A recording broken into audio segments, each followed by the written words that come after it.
Hoy, este último domingo de agosto, estamos llegando al cierre de nuestra serie Iglesia Viva. Si usted recuerda, durante todo el mes de agosto, estos 5 domingos del mes de agosto, hemos caminado por el libro de los Hechos, comenzando, hermano, de los primeros capítulos de Hechos, para mirar cómo la iglesia primitiva vivía llena del Espíritu Santo y cómo los principios que se establecieron y comenzaron a regir a la iglesia del primer siglo siguen vigentes para nosotros 20 siglos después, ¿sí? Y seguirán vigentes. Hermanos, hemos visto que una iglesia viva es aquella, de acuerdo vimos al primer domingo, que en Pentecostés, de acuerdo a Hechos 2, fueron llenos del Espíritu Santo y experimentando ese poder glorioso del Espíritu Santo, se levantó una comunidad, se levantó una congregación que transformaba, que trascendía.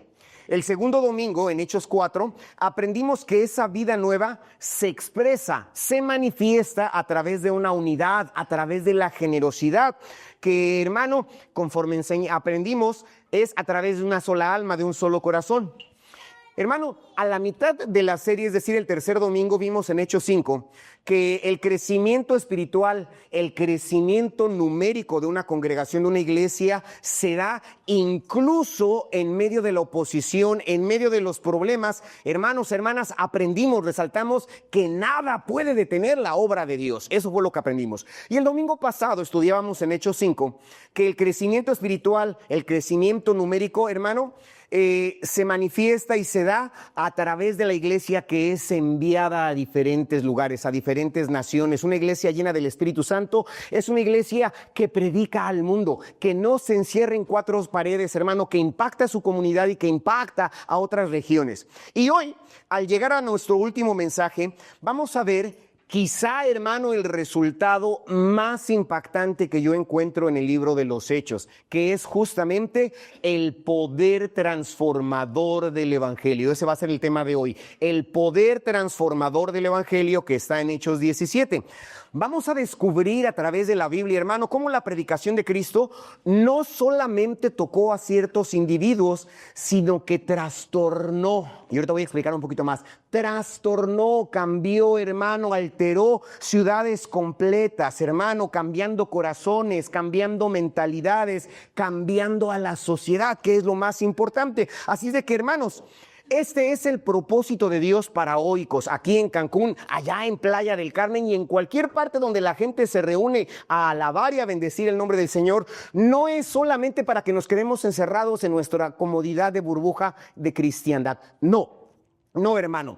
Hermano, es para que nosotros realmente impactemos al mundo, que siendo usados nosotros por el poder del Espíritu Santo, tú, hermano, tu hermana, siendo usado por el poder del Evangelio, podamos ver cómo nuestra vida se transformó y también tu familia cambia. Cómo también tu familia se transforma, cómo tu comunidad, hermano, hermana, es tocada y cambiada para bien, cómo nuestra sociedad en general, nuestra ciudad, nuestro estado, y quiera Dios que nuestro México se vea tocado, trastornado por el glorioso poder del Evangelio. ¿Por qué? Porque el poder, hermano, del Evangelio es algo transformador. Entonces, aquí, justamente en este capítulo 17 del libro de los Hechos, nosotros vemos a una iglesia que no se conformó con quedarse en Jerusalén. Conforme vimos los primeros domingos de agosto, la iglesia estaba en Jerusalén, pero la comisión fue: quédate en Jerusalén, serás llena del Espíritu Santo y después me vas a ser testigo en toda Judea, en toda Samaria y hasta lo último de la tierra. Y la iglesia obedeció, la iglesia adoptó la gran comisión, hermano, y la cumplió. Acá en Tesalónica, conforme nosotros leímos, Pablo y Silas llegaron con un mensaje, pero un mensaje que vamos a desglosar ahorita, hermano, vamos a desmenuzar este mensaje, que no era simplemente un mensaje religioso, que es lo que quiero que, hermano, ahorita nosotros como iglesia naciente tengamos muy presente. No con un mensaje religioso, sino un mensaje que impactaba. Un mensaje que impactaba en el aspecto social, un mensaje que impactaba, hermano, en la forma cultural, un mensaje que impactaba incluso en la política de la ciudad de Tesalónica. Y que ese principio que vamos a ver ahorita también, hermano, es aplicable para nosotros.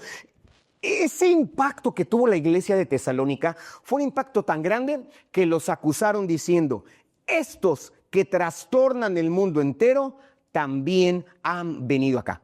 Y esta frase, estos que trastornan al mundo entero, esta frase en particular, hermano, es el poder del evangelio.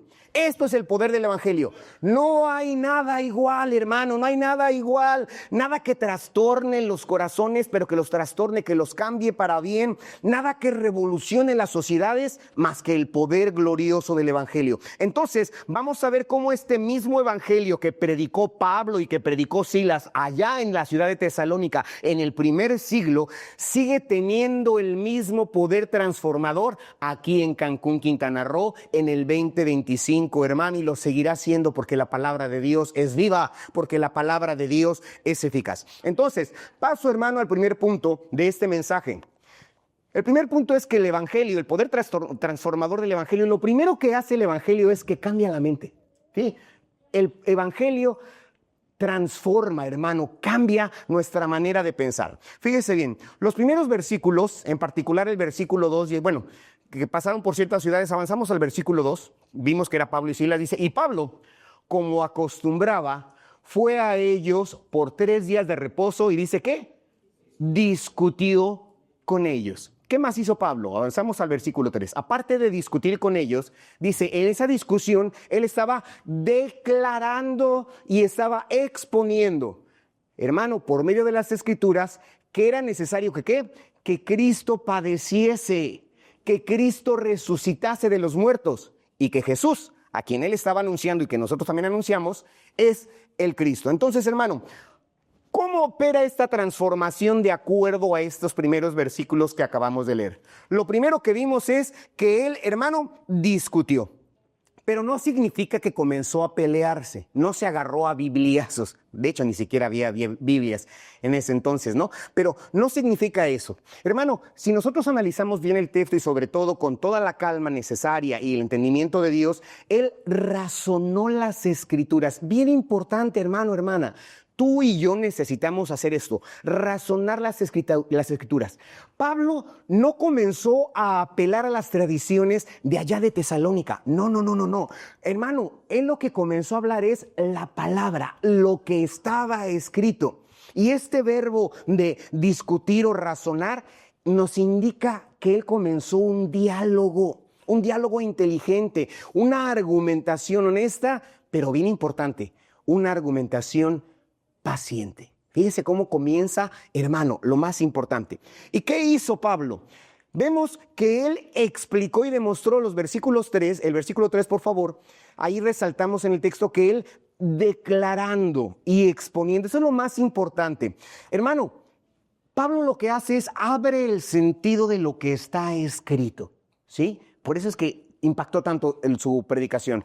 ¿Qué hace? Aparte de que abre el sentido, él prueba.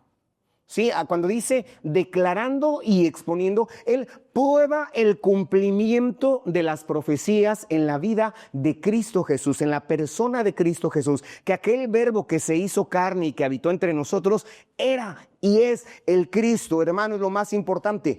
Y la mente confronta la coherencia. Y fíjese bien, en cada uno de nosotros, para que nosotros estemos convencidos inicialmente de algo, necesitan presentarnos argumentos convincentes. Necesitamos, hermano, que nos digan las cosas tal cual son y es bien importante. Entonces, el evangelio trastorna la mente, la modifica, la transforma cuando la palabra de Dios es expuesta de manera clara. Tal cual es, hermano. ¿Qué pasa? Que él corrigió las expectativas. Él dice que era necesario, comenzó a hablar que Cristo padeciese, que Cristo resucitase, porque para muchos en Tesalónica y todos los judíos, el Cristo que iba a venir, ellos lo querían ver como un líder político, como un líder social, como un caudillo que tomaría la espada contra, hermano, el imperio romano. Así lo esperaban muchos judíos. ¿Sí? Pero lo que hace Pablo es justamente comenzar a explicar que era necesario, como vemos ahí en la palabra del versículo, que Cristo padeciese, que Cristo resucitase, hermano. Fíjese, lo más importante, y lo debe tener usted en mente, por eso es importante que usted y yo conozcamos bien la Biblia, que expliquemos el evangelio tal cual es, no conforme, hermano, yo lo escuché. porque a lo mejor el expositor, quizá Gabriel González, pueda decirle una cosa que no está en la Biblia. ¿No ha escuchado por ahí ese, la Biblia dice, ayúdate que yo te ayudaré? Pues no está en la Biblia. Y muchos creen que Dios dijo, ayúdate que yo te ayudaré. Pero no, ¿qué hace Pablo? Él comienza, hermano, a hablar la palabra del Señor tal cual es. Y lo más importante es que el Evangelio corrige los supuestos. Es que yo creía, yo pensaba, suponía que era así. Los tesalónicos, la gente en Tesalónica, hermano, escucharon con atención a la palabra de Pablo, y la palabra, hermano, la idea de Pablo, lo que Silas decía, no, sino la escritura que era expuesta con tal claridad, cambió la cosmovisión de la gente que estaba ahí en Tesalónica. Es lo más importante. Incluso, hermano, hay una conclusión clara. Dice ahí, al final, aunque no lo resalté, decían, Él es el Cristo.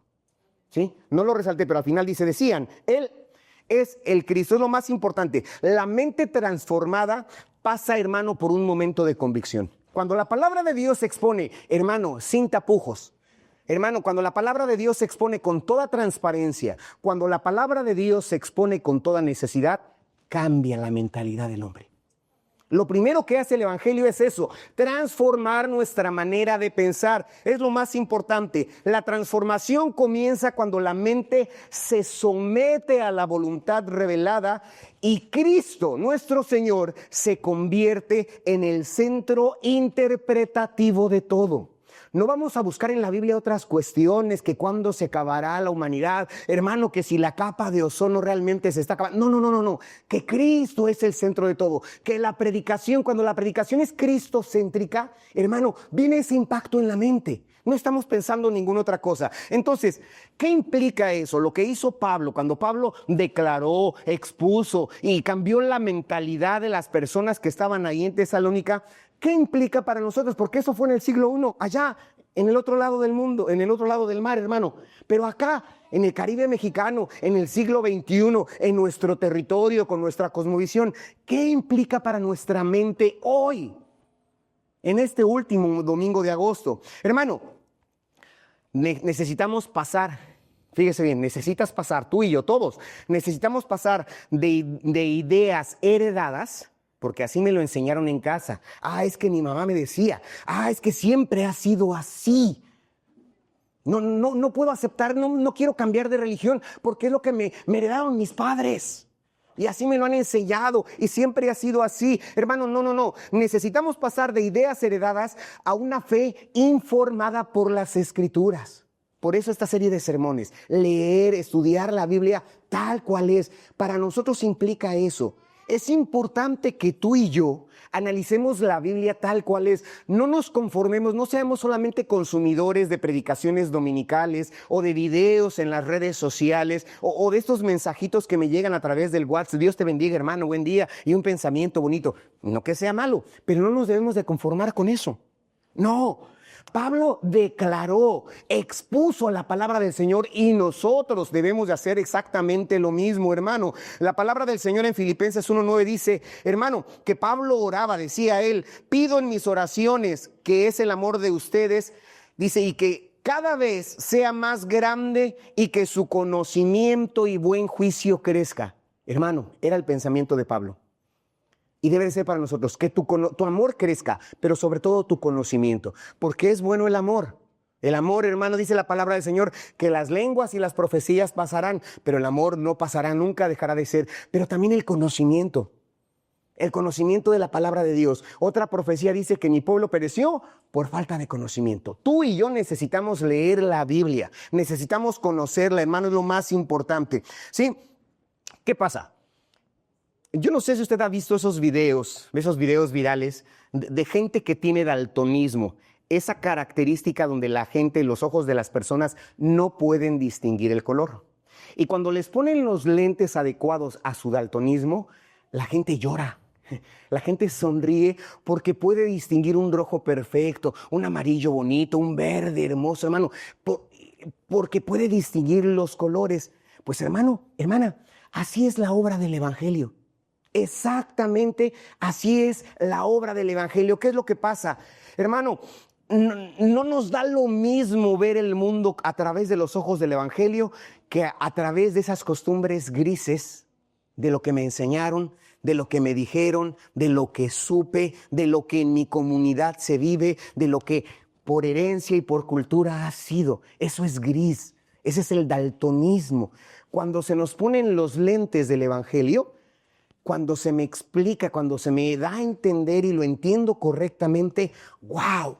Mi mente cambia. Mis ojos espirituales son abiertos a la luz. Hermano, la culpa, la confusión, las falsas seguridades grises cambian por lo más glorioso y colorido del Evangelio, hermano, que es la palabra de Dios. Bendito sea Dios. Se vuelve todo más nítido, más glorioso. ¿Qué entendemos? Que Cristo padeció por nosotros, pero que no se quedó en la cruz, ni mucho menos en la tumba, sino que el hermano fue glorificado, ascendiendo a lo alto, y ahora está a la diestra del Padre, intercediendo por cada uno de nosotros. Bendito sea Dios. Es lo más glorioso. Entonces, hermano, una vez que tú alcanzas a ver la verdad, cada vez que tú ves la verdad revelada en el Evangelio, no puede tu vida volver a ser igual. No, cambia. Y es lo que pasa en Tesalónica. Entonces, hermano, ¿qué necesitamos hacer? En estos primeros versículos, la verdad que yo encuentro es priorizar las Escrituras. Necesitamos leer la Biblia, hermano, hermana. Saliendo de esta congregación, me invitaron a dar una conferencia en otra para hablar del origen y la trascendencia de la Biblia. Voy a hablar varios aspectos, hermano, pero al igual que con ellos en unos minutos más adelante, quiero comentarle y decirle, tú y yo necesitamos estudiar la Biblia todos los días, leerla. Un buen cristiano lee su Biblia completa al menos una vez al año, desde Génesis 1:1 hasta Apocalipsis 22:20. ¿Sí? Desde el índice hasta la concordancia, desde la pasta hasta la contraportada. Conocemos bien nuestra Biblia, hermano, y es bien importante. Entonces necesitamos priorizar. ¿Qué hizo Pablo? Se presentó, hermano, por 3 veces consecutivas con los judíos a predicar la palabra del Señor. Yo te hago un reto en esta ocasión. En esta semana, al menos dedica 3 ocasiones. Sí, al menos, si puedes más, pero al menos dedica 3 ocasiones para leer tu Biblia. Puedes comparar estos versículos que te estoy predicando. ¿Qué era lo que Pablo predicaba? ¿Qué es lo que Silas respaldaba en la predicación de Pablo? Que Cristo padeció, pero que Cristo resucitó y que Cristo está sentado a la diestra del Padre. Sí, y que él, esa persona, ese personaje que experimentó tal cantidad de dolores, hermano, es el Cristo. Entonces tú estudia al menos esto, hermano. Y bien importante, practica el diálogo. Lo que hizo Pablo, ábrete un espacio. Date la oportunidad de ir los jueves, por ejemplo, a los estudios bíblicos. Ahí, hermano, puedes plantear preguntas. Pastor, no entiendo esto. O quien dé la clase, ¿no? Hermana Gali, hermana, no entiendo esta parte. Hermano, hermana, usted y yo necesitamos hablar de la palabra de Dios. Pablo, que conocía la palabra del Señor a profundidad, expuso la palabra. Y si tú tienes dudas respecto a la palabra, pregunta, hermano, hermana, porque esto hará que tu visión del Evangelio cambie, sea diferente y estés, hermano, en el Evangelio no solamente por costumbre, sino por convicción, sabiendo que Cristo es nuestro Señor y nuestro Salvador. Bendito sea Dios para siempre. Entonces, te invito a que hagas esto, a que reentrenes tu mente, memoriza los pasajes bíblicos que nos hablan respecto a la verdad de Cristo, a la centralidad de la obra gloriosa de Cristo. Es lo que necesitas hacer. Y sobre todo, hermano, que tomes una decisión concreta. Vimos en el último versículo que Pablo les explicó, el que padeció, pero fue exaltado, este es el Cristo. Entonces, hermano, identifica un área de tu vida quizá. Analízate ahorita alguna parte de tu vida donde sigues pensando como los otros. Es que siempre lo he hecho así. Sé honesto ahorita, honesta, hermano, hermana. ¿Hay algún área de tu vida donde, como siempre ha sido así, pues así lo hacen? Por ahí hay una ilustración ya muy trillada, pero que se las comento. De aquella mujer que freía un pescado en un sartén, pero antes de freírlo siempre le tumbaba la cola, le cortaba la cola al pescado. ¿Sí? Y la hija lo hacía así. Y le dice el esposo, ¿por qué le cortas la cola al pescado? Es que así lo hace mi mamá. Así lo fríe mi mamá. Y le va, oye mamá, ¿por qué tú le cortas la cola al pescado antes de freírlo? Así me enseñó tu abuela. La abuela todavía tenía vida. Y fue, abuelita, ¿tú por qué lo haces así? Ay, hija, es que en mis tiempos mi sartén era tan pequeño que no podía poner el pescado completo y por ello tenía que tumbarle la cola. Esa era la explicación. Y como la hija veía que la mamá le tumbaba la cola, pues así ella también, túmbale la cola. Y la nieta, como también su madre a su vez le cortaba la cola, ella también lo hacía. Pero hermano, debe haber una explicación. No, necesitamos analizar en nuestra vida, en tu vida cotidiana, en tu forma de vivir, de pensar, ¿qué es lo que te han enseñado? Quizá el concepto del machismo, ¿no? Es que así se enseña. En México aquí es así. Los machos no lloran. Esa es costumbre. Y hay muchos aspectos. Yo te invito, hermano, hermana, que veas en la palabra del Señor. Lo que la Biblia nos dice, cambia tu mente. ¿A qué? Al marco bíblico, a lo que la Biblia realmente enseña. ¿Cómo lo sabrás? Cuando leas tu Biblia, con todo amor, hermano, con toda devoción. Entonces, cuando el Evangelio ilumina nuestra mente, ¿qué pasa? Inevitablemente de nuestra mente viene a nuestro corazón. Tu entendimiento comienza, tu mente, tu cerebro comienza a pensar y a entender las verdades eternas. ¿Qué sucede? Nuestro corazón, la parte interna de nuestro ser cambia, hermano, y lo más importante es que también nuestra voluntad cambia. La voluntad cambia. ¿Qué pasa? La gente de Tesalónica no solamente entendió la verdad eterna, no solamente la entendió, sino que también creyó y se unió a la congregación. Sí, entonces el siguiente punto que vamos a considerar es que el Evangelio transforma corazones y voluntades. Primero, la mente, pero después, ¿qué es lo que cambia? El corazón y las voluntades. Dice el versículo 4, por favor, hermano. Dice, y algunos de ellos, ¿qué pasó? Creyeron. Fíjense, cuando Silas le exponen, le explican la palabra del Señor, algunos creyeron y se juntaron con Pablo y con Silas. Dice, y de los griegos piadosos, gran número. Cuando la palabra de Dios se expone con verdad, dice, hermano, gran número de griegos piadosos. ¿Y mujeres? ¿Mujeres nobles cuántas? No pocas. Una gran cantidad. Entonces, ¿qué nos muestra este versículo? Hermano, nos muestra que la transformación interna y la decisión son visibles, se muestran, son evidentes. ¿Qué pasa? Dice ahí que muchos o algunos de ellos creyeron. ¿Qué es eso de creer, hermano? Es el cambio de corazón.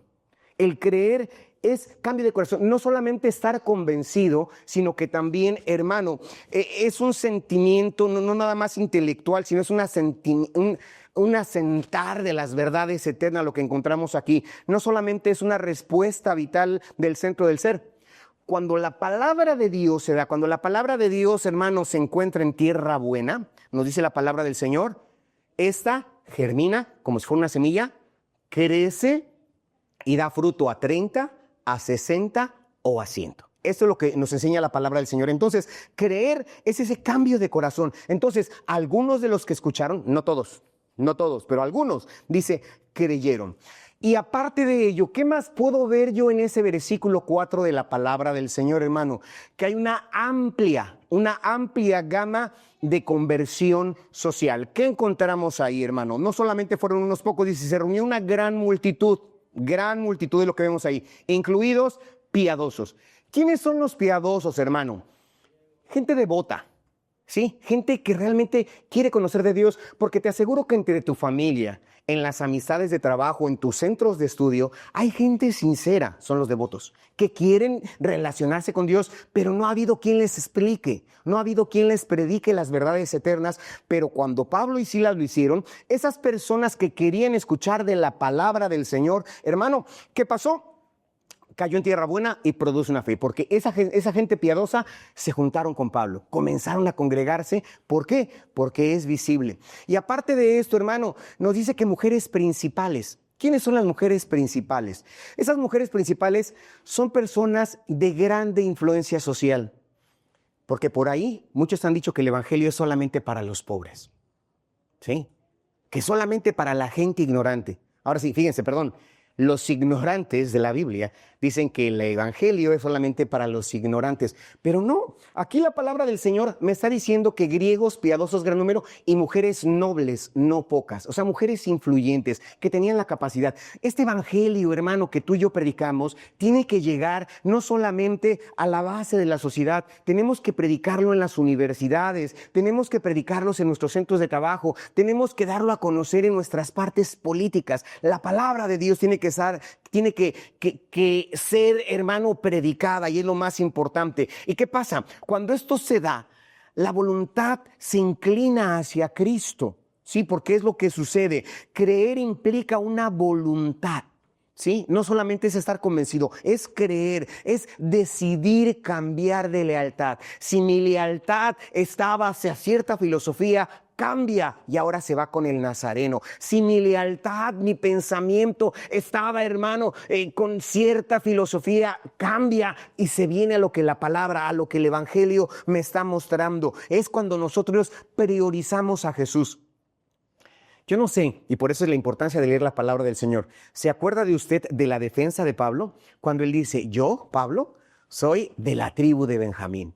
Soy fariseo de fariseos, criado a los pies de Gamaliel. Y para aquellos entonces Gamaliel era un hombre respetado, un maestro, hermano, representante. Es como decirles que Pablo era un buen catedrático con un doctorado, por así, haciendo las equivalencias y con mucha influencia.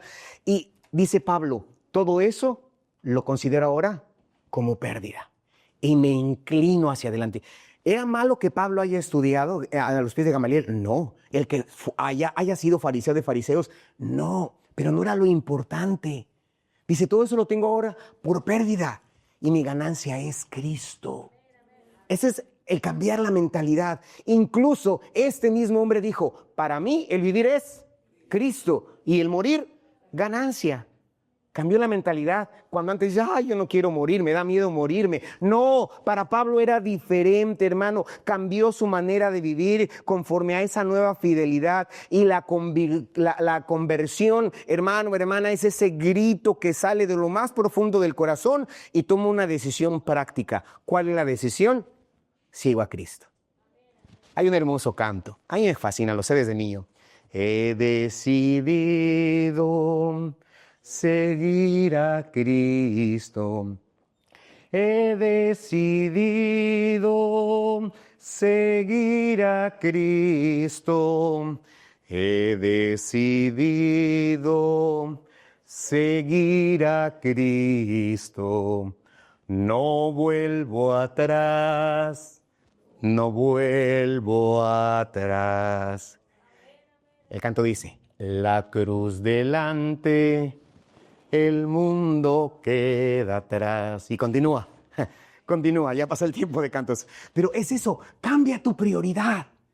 La cruz delante, el mundo atrás. Y no porque no es importante, tenemos que trabajar, desarrollarnos, sí, hermano, pero nuestra prioridad ahorita es Cristo. Eso es lo que hace el evangelio, hermano. Entonces, ¿qué encuentro aquí? Que la fe evangélica produce una regeneración, es decir, nos da un nuevo corazón. Cuando tú escuchas una palabra bien presentada, y no me refiero, hermano, en este caso a la elocuencia del exponente, no. Cuando digo que una palabra bien predicada, me refiero al contenido bíblico, a la exégesis. ¿Qué es la exégesis? Es una palabra que utilizamos cuando estudiamos teología, que significa, hermano, hermana, que hagamos que la Biblia hable, que interpretemos el texto tal cual es. Entonces, cuando se hace una verdadera predicación, una verdadera exposición de la palabra del Señor, hermano, se da una conversión. Es decir, la gente rinde su voluntad ante el Señor. Es lo más glorioso. No solamente es sentir, hermano, es decidir continuar con Cristo. ¿Ok? ¿Cómo se manifiesta este cambio? ¿Cómo sé que sucedió? Sí, porque ahí vemos a Pablo predicando, a Silas respaldando, y vemos a esos nobles, hermano, vemos a esas mujeres influyentes, convencidas. Pero ¿cómo se da, hermano? Como ya le mencioné, las prioridades son transformadas. Lo que era antes importante, el estatus social, las tradiciones, hermano, las seguridades, quedan atrás. Quedan completamente atrás y ahora se va de frente, de manera franca, hacia Cristo con la ayuda del Señor. Entendemos que sobre esta tierra somos peregrinos. Nos hace clic ese versículo de la Biblia que dice, Todo lo que dice, ¿qué le sirve al hombre si se gana el mundo, pero se pierde su alma? Nos hace clic esa parte escritural donde un hombre se queda viendo los graneros que construyó y dice, alma, come, bebe, muchos bienes tienes. Y la bendita palabra de Dios le dice, en esta noche piden tu alma. Todo lo que has acumulado, ¿de quién será? Nos da sentido. Y entendemos, hermano, que realmente debemos hacer tesoros no en la tierra donde hay ladrones que nos roban, no en la tierra donde todo se corrompe, se pudre, sino que debemos hacer tesoros en las regiones celestiales donde ni nadie roba, donde nada se corrompe, sino que todo es perfección. Nuestro sentido cambia. Esa es la realidad, hermano, es lo más importante. Entonces, yo quiero que tú pienses cómo se ve esto, cómo se ve la transformación. Imagina por ahí una ciudad, hermano, una colonia donde la violencia y la desconfianza es el pan de todos los días. Siempre hay un asalto, siempre hay un pleito, un embolsado, un asesinado, una colonia que es así. Y de repente alguien habla del evangelio y aquella persona que es la más violenta, quizá el líder de la pandilla conoce de la palabra del Señor, se le expone de la palabra del Señor, hermano, con gozo, y tras escuchar pasa por una transformación genuina. Pero esta persona comienza a compartir la palabra del Señor y los demás se sorprenden de qué pasó con él. ¿Qué sucedió con esta persona que antes ofendía, que antes asaltaba y ahora está predicando? Y quizá mujeres como las que vimos aquí, mujeres piadosas, pues también se convierten al evangelio y comienzan a liderar cursos de capacitación y de bendición, hermano, para su colonia. Y esa colonia que antes era como una coyotera, se convierte en un lugar tranquilo y bendecido porque el evangelio llegó a sus vidas. Así es como se ve. Esto es lo que realmente pide Dios. Pero aparte de todo eso, lo más importante es que la gente sea salva. Venga al reino del Señor. Entonces, hermano, ¿qué necesitamos hacer hoy? ¿Qué me enseña este versículo 4? Primero, examina tu corazón, hermano, hermana. Échate un ojito al interior y pregúntate con honestidad. ¿He dejado que el evangelio cambie mis deseos y mis pensamientos?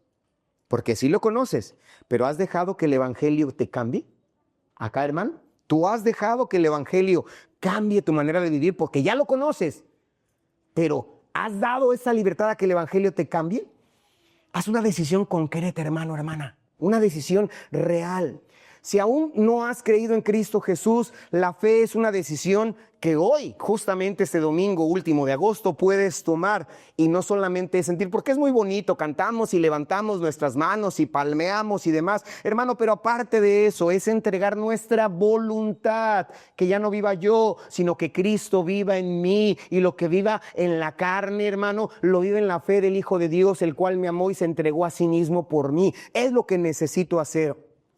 Además de eso, necesito mostrar mi fe públicamente. Sí, mi fe no se debe de quedar solamente en mi casita y que guarde mi Biblia para que nadie vea o nadie sepa que soy cristiano. La conversión auténtica se expresa. Sí, hermano, no se esconde, la convicción real se expresa. Hermano, se arrepiente, se pide perdón. Y si es necesario que saliendo de aquí tú vayas con ese amigo, con esa persona, con ese familiar que estás enojado, enojada, tienes que hacerlo. Esto es una verdadera persona arrepentida que cambia, hermano. Considera el bautismo como algo necesario, hacer profesión pública de la fe, hermano, e involúcrate. Sí, en las actividades de la congregación. Es muy importante. Vimos que esos hermanos nobles, esos piadosos, se juntaron con Pablo, se juntaron con Silas. Y es lo que necesitamos nosotros hacer. Hermano, es lo más importante. Entonces, cuando el evangelio transforma los corazones y las voluntades, ¿qué pasa, hermano? Ya vimos todo lo que sucede. Pero ¿qué crees? No todo el mundo aplaude esto. No todo el mundo se queda conforme con esto. La realidad, hermano, es que un pueblo convertido, una familia convertida, una persona convertida, cambia el orden de su casa, cambia el orden de su familia, cambia el orden establecido. Es bien importante que lo veas, porque aquí en Tesalónica justamente sucedió esto. ¿Qué pasó? Se provocó una resistencia. Hubo un impacto, hermano, y el texto nos dice que la predicación, hermano, cambió las vidas conforme te lo expliqué, que transformaba al mundo, pero aparte de ello, hubo un costo por el evangelio. El punto 3 el siguiente punto nos dice que el Evangelio no nada más cambia la vida personal. ¿Qué pasa? El Evangelio trastorna al mundo, cambia al mundo. Versículos 5 al 9. Solo algunos vamos a leer, hermano. Dice que los judíos no creían, tenían celos y tomaron consigo y comenzaron a hacer, hermano, una serie de manifestaciones, ¿sí? Eran, hermano, partidarios de mantenerse en las costumbres, conforme estamos viendo aquí. Pero ¿qué es lo que vemos realmente aquí? Que al final en el versículo 6, por favor, avanzamos el versículo 6, ellos dicen que estos que trastornan el mundo entero también han venido aquí. Sí, es lo que estaban diciendo la gente en derredor. Y el verbo trastornar aquí no significa simplemente causar problemas. Significa, hermano, alterar profundamente el orden establecido. Te lo repito, esa palabra, trastornar, significa alterar profundamente el orden establecido. ¿Qué es eso, hermano? Que se sacudan las estructuras. ¿Cuáles estructuras? Las políticas, las sociales, las culturales, hermano, las religiosas inclusive. Es lo más importante. Este mensaje del Evangelio, hermano, no es un mensaje pasivo. Cada vez que tú hables de la palabra del Señor, cada vez que tú le testifiques a tu compañero, a tu pariente, a quien Dios ponga en tu camino para predicar de la palabra, hermano, se le tiene que confrontar con el pecado. No apapachamos el pecado. Trajeron una mujer que había sido encontrada en pleno lecho del adulterio y lo ponen a los pies del Galileo. ¿Para qué? La costumbre nos dice que quien sea hallado así tiene que morir apedreado. El Evangelio dice, a través de los labios de nuestro Salvador, el que esté limpio de pecado lance la piedra primero. Nadie se atrevió. Sus estructuras, su mentalidad, su conciencia fue cambiada, tambaleada. Pero hermano, fíjese, ¿qué le dijo el Señor a la mujer? ¿Dónde están los que te condenan? Se han retirado. Jesús le recomienda a la mujer, vete, termine el texto por favor, no peques más. No peques más. Hermano, no aplaudimos el pecado, no se tolera el pecado, pero ¿qué es lo que sucede, hermano? Se busca ese cambio. El Evangelio justamente busca eso, hermano. Se tienen que desmantelar ídolos. Y cuando digo ídolos, no me refiero necesariamente a siluetas, a elementos dentro de un nicho físico en la pared de una casa. Aparte de eso, hermano, puede ser que yo esté idolatrando a mi trabajo, puede ser que yo esté idolatrando a un edificio, puede ser que yo esté idolatrando a muchas cuestiones, pero el Evangelio cambia todo eso, hermano. Tiene que suceder. Cuestiona aspectos injustos. Es lo que el Evangelio hace y es lo más importante. Y lo que hace es que ofrece una nueva vida. Y en esa nueva vida el señorío está en Cristo Jesús. Entonces, esto es lo que se da. El Evangelio que trastorna al mundo tiene que hacer eso, mover, hermano, al pecado, llamarle pecado y no decir, no, es que para que no se nos vayan del templo. Para que no dejen de congregarse. No, hermano, hay que hablar de la situación tal cual es. Lo que la Biblia dice. No voy a acostumbrar, hermano, no voy a cambiar la Biblia para que satisfaga mis necesidades o anhelos. Al contrario, mis anhelos, mis necesidades tienen que alinearse a la palabra del Señor. Es lo más importante que necesitamos. El mensaje del Evangelio, hermano, es lo que hace. ¿Y qué pasa? Que la acusación de los judíos incrédulos, hermano, se convierte de alguna manera en un elogio involuntario, ¿sí? Que estaban haciendo las cosas bien. Porque Jesús mismo dijo, no he venido para traer paz. Jesús mismo dijo, he venido para meter espada. ¿A qué se refería? ¿A una guerra social, política? No, hermano, no iba a meter una espada así tal cual a blandirla como un buen caudillo, hermano, no. Sino que las estructuras se cambien. La mano que se empuñaba para golpear al prójimo, ahora se tiene que abrir para bendecir. La boca que antes profería maldiciones e injurias, ahora tiene que abrirse para testificar.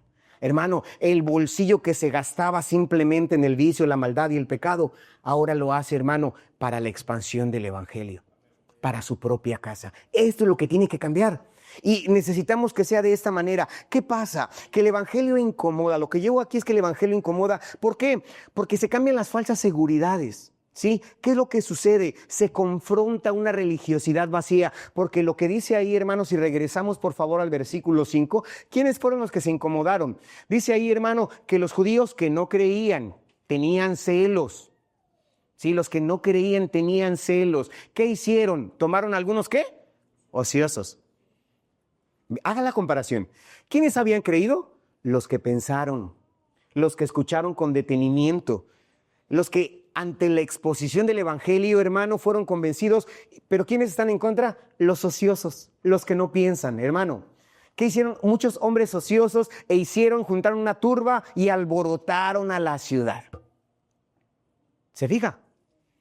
Es lo que la palabra del Señor nos enseña, hermano, que es importante. El evangelio cambia las comunidades enteras. El versículo siguiente ya nos dice el 6, que todos ellos, hermano, decían ante las autoridades de la ciudad gritando: estos que trastornan el mundo entero también han venido aquí. La oposición se presenta porque a veces no conviene que lo que siempre se ha hecho se deje de hacer, aunque se contraponga con la bendita palabra del Señor. ¿Sí?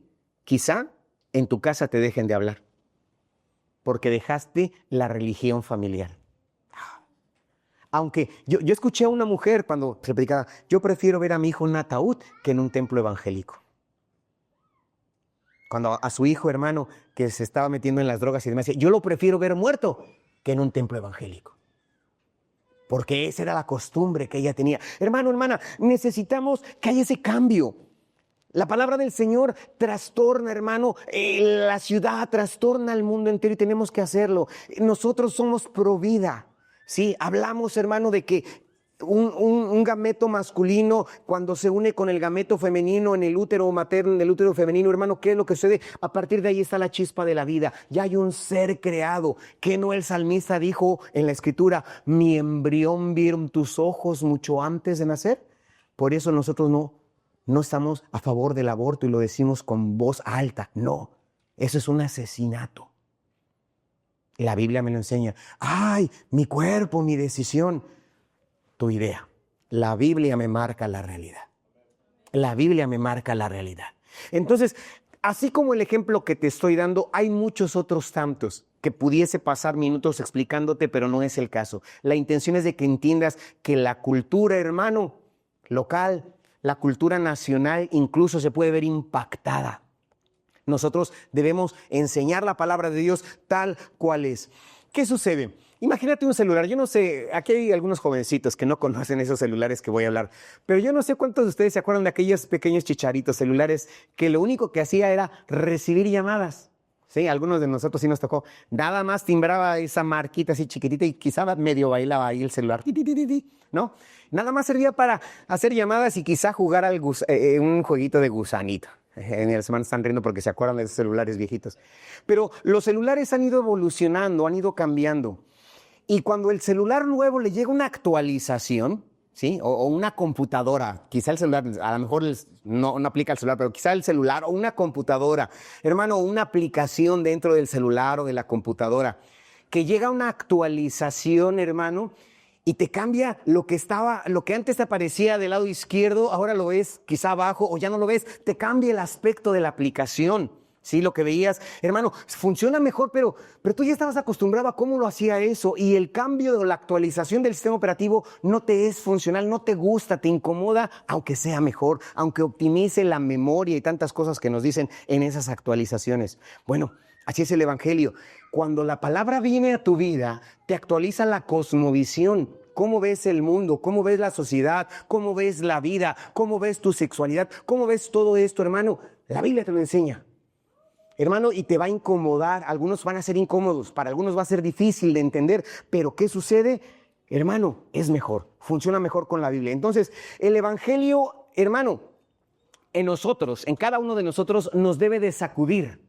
El evangelio nos debe hacer pensar en nuestros valores, cuáles son nuestras prioridades. Eso es lo que hace el evangelio. Una iglesia viva es la que predica esta palabra del Señor. Y si mi vida sigue igual, fíjate, si tu vida sigue igual ahorita, que antes de conocer a Cristo no has aceptado el Evangelio, no has aceptado a Cristo. Le conoces, pero no estás siendo transformado. Si tu vida sigue igual, no hay transformación. Entonces, ¿realmente el Evangelio te ha transformado?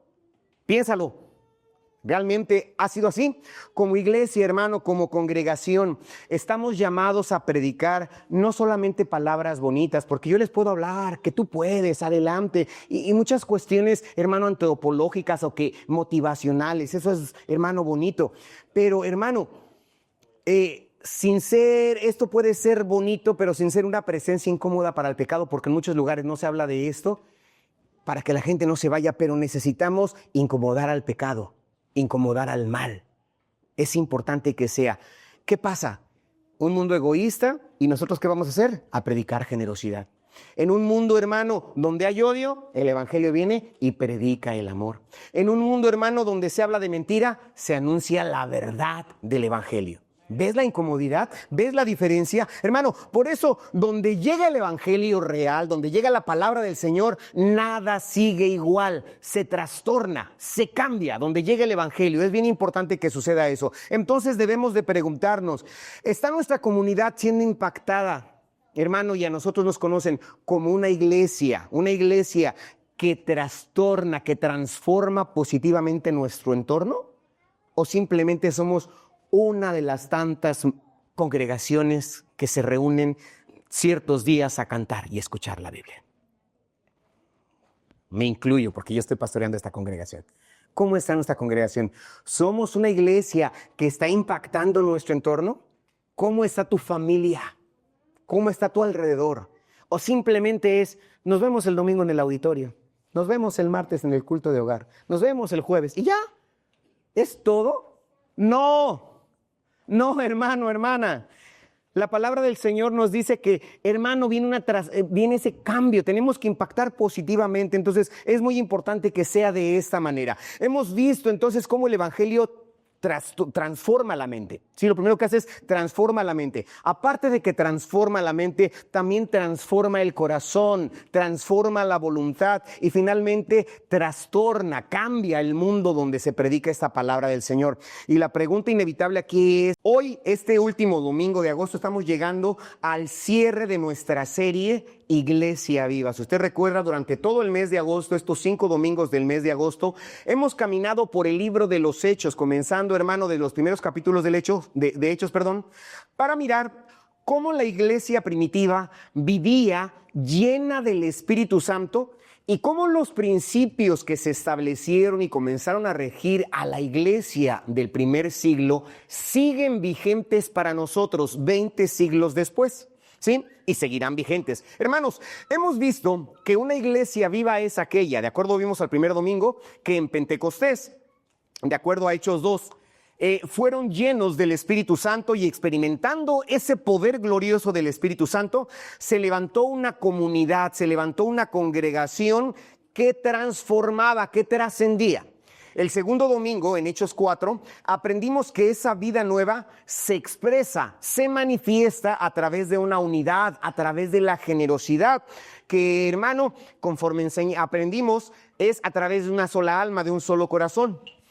Hermano, a la mitad de la serie, es decir, el tercer domingo, vimos en Hechos 5 que el crecimiento espiritual, el crecimiento numérico de una congregación, de una iglesia, se da incluso en medio de la oposición, en medio de los problemas. Hermanos, hermanas, aprendimos, resaltamos que nada puede detener la obra de Dios. Eso fue lo que aprendimos. Y el domingo pasado estudiábamos en Hechos 5 que el crecimiento espiritual, el crecimiento numérico, hermano, se manifiesta y se da a través de la iglesia que es enviada a diferentes lugares, a diferentes naciones. Una iglesia llena del Espíritu Santo es una iglesia que predica al mundo, que no se encierra en 4 paredes, hermano, que impacta a su comunidad y que impacta a otras regiones. Y hoy, al llegar a nuestro último mensaje, vamos a ver Quizá, hermano, el resultado más impactante que yo encuentro en el libro de los Hechos, que es justamente el poder transformador del Evangelio. Ese va a ser el tema de hoy, el poder transformador del Evangelio que está en Hechos 17.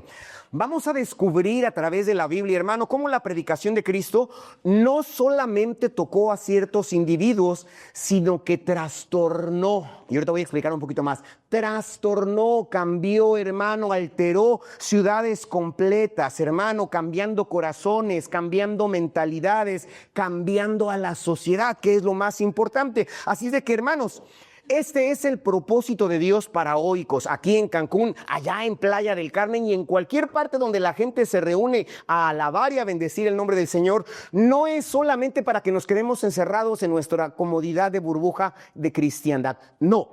No, hermano. Hermano, es para que nosotros realmente impactemos al mundo, que siendo usados nosotros por el poder del Espíritu Santo, tú, hermano, tu hermana, siendo usado por el poder del Evangelio, podamos ver cómo nuestra vida se transformó y también tu familia cambia. Cómo también tu familia se transforma, cómo tu comunidad, hermano, hermana, es tocada y cambiada para bien, cómo nuestra sociedad en general, nuestra ciudad, nuestro estado y quiera Dios que nuestro México se vea tocado, trastornado por el glorioso poder del Evangelio. ¿Por qué? Porque el poder, hermano, del Evangelio es algo transformador. Entonces, aquí, justamente en este capítulo 17 del libro de los Hechos, nosotros vemos a una iglesia que no se conformó con quedarse en Jerusalén. Conforme vimos los primeros domingos de agosto, la iglesia estaba en Jerusalén, pero la comisión fue: quédate en Jerusalén, serás llena del Espíritu Santo y después me vas a ser testigo en toda Judea, en toda Samaria y hasta lo último de la tierra. Y la iglesia obedeció, la iglesia adoptó la gran comisión, hermano, y la cumplió. Acá en Tesalónica, conforme nosotros leímos, Pablo y Silas llegaron con un mensaje, pero un mensaje que vamos a desglosar ahorita, hermano, vamos a desmenuzar este mensaje, que no era simplemente un mensaje religioso, que es lo que quiero que, hermano, ahorita nosotros como iglesia naciente tengamos muy presente. No con un mensaje religioso, sino un mensaje que impactaba. Un mensaje que impactaba en el aspecto social, un mensaje que impactaba, hermano, en la forma cultural, un mensaje que impactaba incluso en la política de la ciudad de Tesalónica. Y que ese principio que vamos a ver ahorita también, hermano, es aplicable para nosotros. Ese impacto que tuvo la iglesia de Tesalónica fue un impacto tan grande que los acusaron diciendo: estos que trastornan el mundo entero también han venido acá. Y esta frase, estos que trastornan al mundo entero, esta frase en particular, hermano, es el poder del Evangelio. Esto es el poder del Evangelio. No hay nada igual, hermano, no hay nada igual, nada que trastorne los corazones, pero que los trastorne, que los cambie para bien, nada que revolucione las sociedades más que el poder glorioso del Evangelio. Entonces, vamos a ver cómo este mismo Evangelio que predicó Pablo y que predicó Silas allá en la ciudad de Tesalónica en el primer siglo, sigue teniendo el mismo poder transformador aquí en Cancún, Quintana Roo, en el 2025. Hermano, y lo seguirá haciendo porque la palabra de Dios es viva, porque la palabra de Dios es eficaz. Entonces, paso, hermano, al primer punto de este mensaje. El primer punto es que el Evangelio, el poder transformador del Evangelio, lo primero que hace el Evangelio es que cambia la mente. ¿Sí? El Evangelio transforma, hermano, cambia nuestra manera de pensar. Fíjese bien, los primeros versículos, en particular el versículo 2, y bueno, que pasaron por ciertas ciudades, avanzamos al versículo 2, vimos que era Pablo y Silas, dice: y Pablo, como acostumbraba, fue a ellos por 3 días de reposo y dice, ¿qué? Discutió con ellos. ¿Qué más hizo Pablo? Avanzamos al versículo 3. Aparte de discutir con ellos, dice, en esa discusión, él estaba declarando y estaba exponiendo, hermano, por medio de las Escrituras, que era necesario que, ¿qué? Que Cristo padeciese, que Cristo resucitase de los muertos y que Jesús, a quien él estaba anunciando y que nosotros también anunciamos, es el Cristo. Entonces, hermano, ¿cómo opera esta transformación de acuerdo a estos primeros versículos que acabamos de leer? Lo primero que vimos es que él, hermano, discutió. pero no significa que comenzó a pelearse, no se agarró a bibliazos. De hecho, ni siquiera había Biblias en ese entonces, ¿no? Pero no significa eso.